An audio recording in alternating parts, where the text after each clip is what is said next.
अपना 10% of time 10% of time revision में देना चाहिए।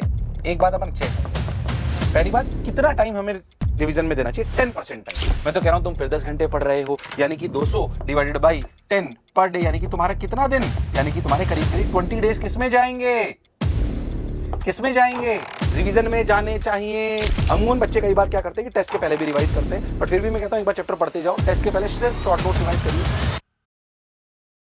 नमस्कार, मैं आपका अपना नितिन विजय फिर से आया हूं। आज बात कर रहे हैं रिवाइज कैसे करें।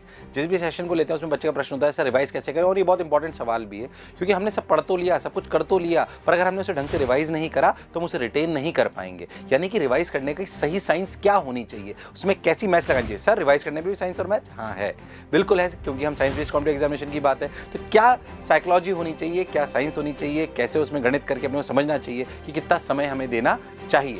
सवाल है रिवाइज कैसे करें। पहली बात, अगर हम बात करें तो हमें अपना 10% of time 10% of time revision में देना चाहिए। एक बात अपन अच्छे से समझें। पहली बात, कितना टाइम हमें रिवीजन में देना चाहिए? 10% टाइम। कितना? 10% टाइम अपना रिवीजन में देना चाहिए। यानी कि अगर अपन में बहुत नॉर्मल सी बात आपसे करूं तो अपने को एक बात बोलनी चाहिए।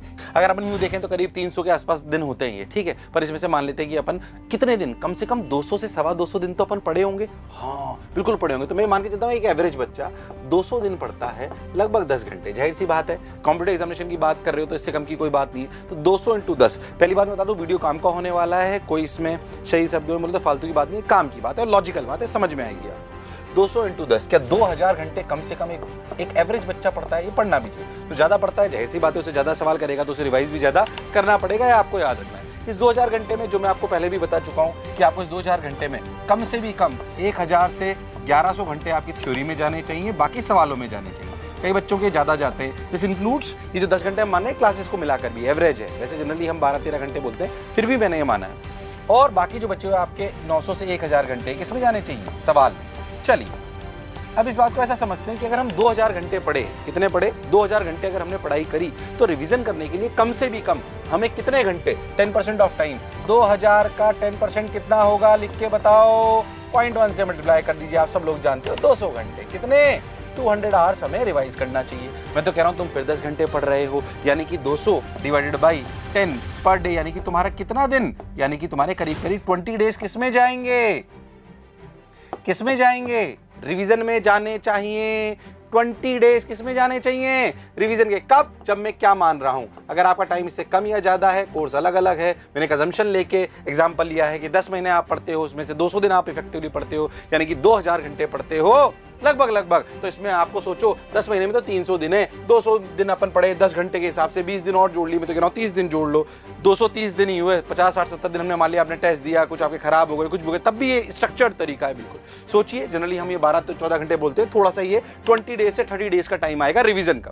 अब कहते हैं सर रिवीजन कब करना चाहिए? अमूमन बच्चे कई बार क्या करते हैं कि टेस्ट के पहले भी रिवाइज करते हैं, बट फिर भी मैं कहता हूं एक बार चैप्टर पढ़ते जाओ, टेस्ट के पहले सिर्फ शॉर्ट नोट्स रिवाइज करिए, बाकी आपको आखिरी में रिवीजन करना चाहिए एग्जाम से जस्ट पहले। तो करीब 20 से 30 दिन आपको रिवीजन करना चाहिए टेस्ट पेपर्स के थ्रू, सवालों के थ्रू। अच्छा सर ये बात तो हमें समझ में आ गई। अब जो 20 डेज आपको रिवीजन करना है, ये कैसे करना है? रिवीजन 2 हिस्सों का है। कौन से 2 हिस्सों का? पहली बात समझ में आया? पहली बात अपने समझे, कितना टाइम देना है? 10%। This is the key line.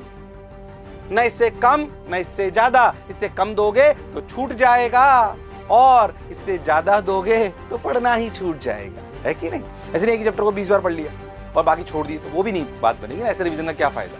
ठीक है, ये बात अपन समझ गए। तो 10% ऑफ टाइम रिवीजन, ठीक है, ये क्लैरिटी है। रिवीजन को अगर अपन बहुत अच्छे से समझें तो रिवीजन आपको 2 चीजों का करना है। किस चीज का रिवीजन आपको करना है? 2 चीज का। किसका? थ्योरी का।